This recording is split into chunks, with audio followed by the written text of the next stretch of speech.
Hello, welcome to Coast Currents. In the studio with me today is Carolyne Cathey, who is the Executive Director of the Mendocino Area Parks Association, or as we know it fondly as MAPA. Welcome, Carolyne. Thank you. Thank you. I'm so glad to be here today. Tell me, how did you arrive in Mendocino County? Well, we closed our long-term business in Tulsa, Oklahoma, and our son had moved out here, so we came out here to visit him. Fell in love with it, decided to become park hosts who travel around to the parks and help with the visitor centers. And our first one was McCarricker. And we fell in love with the area. Then we fell in love with the people and just have never left. Great. And how did you become involved with MAPA? Well, it started as a park host. We were already working in the visitor centers, so we had ideas for postcards, fundraisers, and got to meet a lot of the people and just became enmeshed in it. So when I was invited about 6.5 years ago to be executive director, I knew a lot on both sides, both the MAPA side and the park side. And so it's been a really good fit, and I love it. And what exactly does MAPA do? Explain to our audience. We're a nonprofit cooperating association with the California State Parks. We were formed in 1984 specifically to support our local state parks. And what that did, before that association was formed, there was no way to keep money that was raised locally in our parks to support our parks. It all went to Sacramento. Mm-hmm. So now through MAPA, then the money from any donations or any firewood money that we sell can actually stay here to support our parks and our education programs in the parks. Great. And what are some of the projects that you have been involved in? Well, of course, we've been doing a lot with, funding seasonal interpreters during the summer for the campfire programs, junior rangers, nature hikes, the interpretive panels that you see when you're taking walks and hikes and things, and equipment. So we do a lot of that. But we've also become more involved in what we call the visible park projects. Mm-hmm. And one of the most recent ones is we have a new roof on the Ford House. Okay. And we are getting ready to do the exterior painting of the Ford House, and we've been repairing the porch. We also have another project going called the Van Dam Campaign, where we are working with some of the inns in the area of Little River on restoring the barns and trying to stabilize them at least before they fall down. I don't know if we can do all of them because some of them are pretty far gone, but we're going to do the best we can on saving as many as we can. And then we're hoping to get something going in McCarricker really soon. Great. And tell me a little bit about the project in Elk. I know that has been... Yes, well, probably most people have heard that there were 8 parks in our county out of the 70 that were scheduled for closure. Right. Elk was one of those. And we also, what I didn't mention is we support some of the visitor centers in our local state parks. Okay. One like the Ford House up at McCarricker, Van Dam. Used to be Hendy Woods before another group now with Anderson Valley is doing that group. But Elk was one of our visitor centers that we have supported. So when it was on the closure list, we committed to at least paying the utilities and whatever we needed to do to keep that beautiful museum open. Tell us a little bit about MAPA's involvement with Standish Hickey. That's an exciting new direction for us. We are expanding our mission to do this, but Standish Hickey was one of the parks slated to close.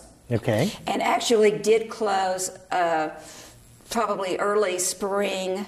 They've tried to reopen a little bit for hike and bike, but it was scheduled to close, and which was really devastating not only for the park but for the local community. The businesses were really suffering. And so Team Standish, which is a great group of dedicated people in the area, approached MAPA about working with them and partnering with them as perhaps like a fiscal agent or something to see if we could get the park open. So we have spent hundreds of hours putting proposals together for the park for an actual operating agreement. Mm-hmm. There's different ways you can keep a park open. One is through a donor agreement where you just donate the funds and then the park continues to run it. We felt for our area that wasn't realistic to come up with that much money every year, especially a very rural area. So we have proposed to actually operate the park.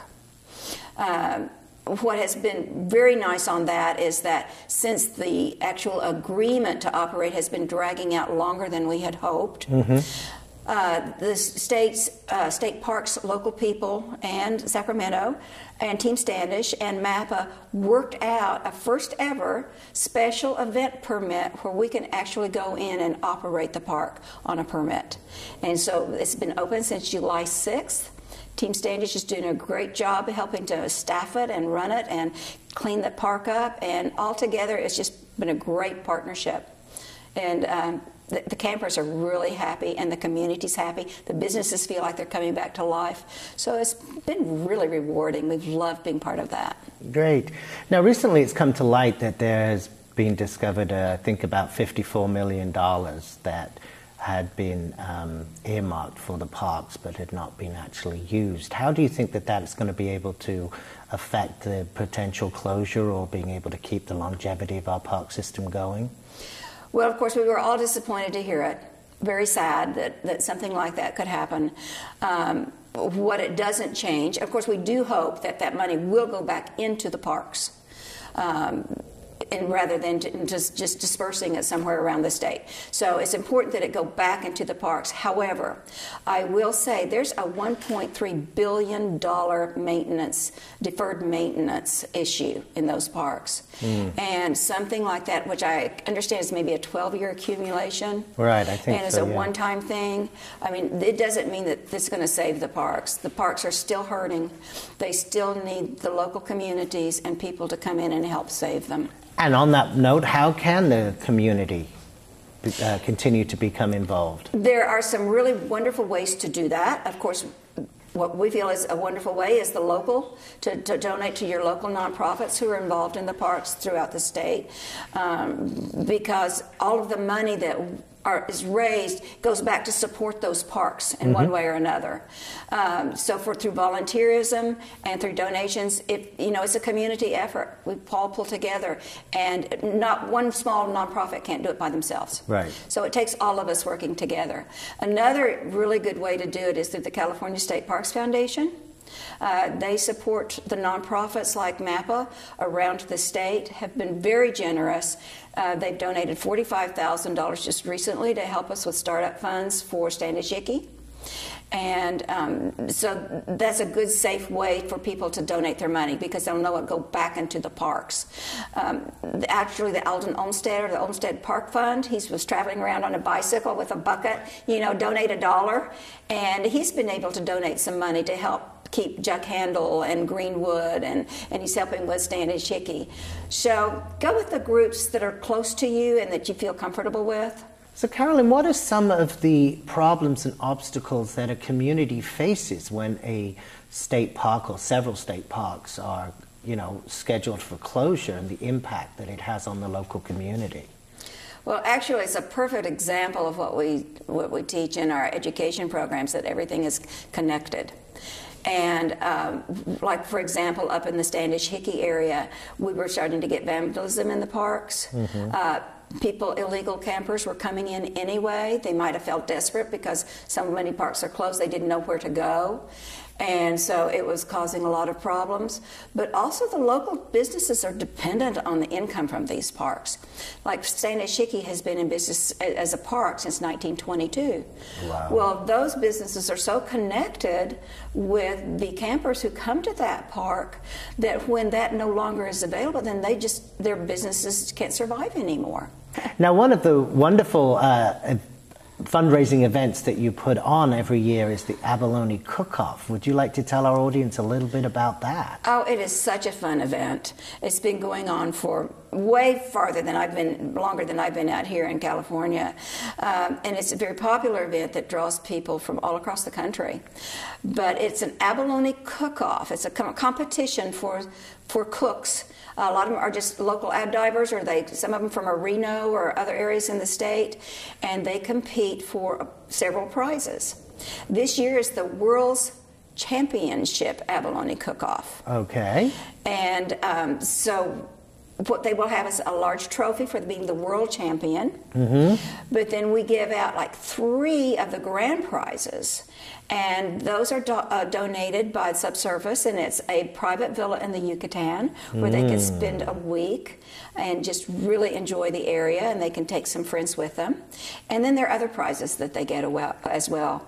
But there's also the festival side, and we have live music, we have a food booth where they can have clam chowder and hot dogs and other kinds of things. We have shirts, we have wine tasting, we have beer, we have a silent auction, we have craft fair. So it's just a fun day. And where does this take place? It's down in the Noyo Harbor, just a really scenic, beautiful location. And this year, what are the dates of that It's event? Saturday, October 6th.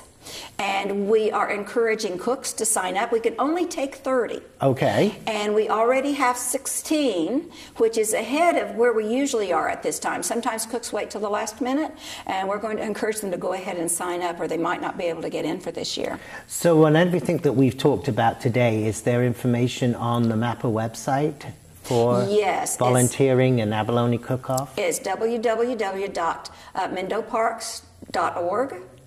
And then our email is MAPA@mendoparks.org. Wonderful. So they're welcome to contact us and just see how to get involved and support our parks too.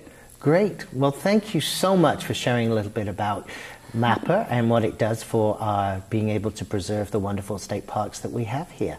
Well, and thank you for letting me to talk about it. I love sharing it. My pleasure. Thank you so much for joining us on Coast Currents. We hope to look forward to seeing you on our next edition.